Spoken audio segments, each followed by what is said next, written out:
Yeah, 3-0, very disappointing result.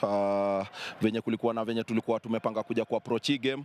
I think it didn't click the way we planned in the first half. In the first half tulianza tukiwa chini kidogo. That's why we had to do immediate substitutions immediately after first half. Na I think after hapo tuliona game yetu ilibadilika. We've pinned them, we've dominated in the second half. I think we've created more chances than them until they've come to get that stoppage time goal, ndio naweza sema ime nini, but game second half tumecheza poa sana, so ni kurudi tu kwa drawing board, tuangalie venye tumemaliza second half, tunaweza anza hivyo game because hivyo ndio tulianza game ya last home against Murangasil, tulianza tukiwa juu, so leo imekuwa kidogo opposite, but ni kitu tunaenda kuwakia.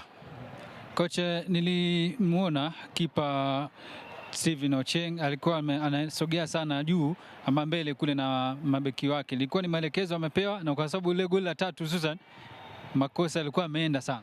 Yeah, alikuwa ameenda sana. I think pia tumpatie kongole ule mchezaji mwenye amepiga hiyo ball wa Nairobi United, mwenye amefunga hiyo bao. I think aliona goalkeeper wetu mali alikuwa amesimama. I think alikuwa off position. Angefaa kukua hapo.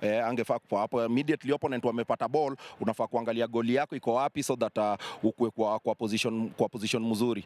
But I think amepatikana flat foot and it was unlucky.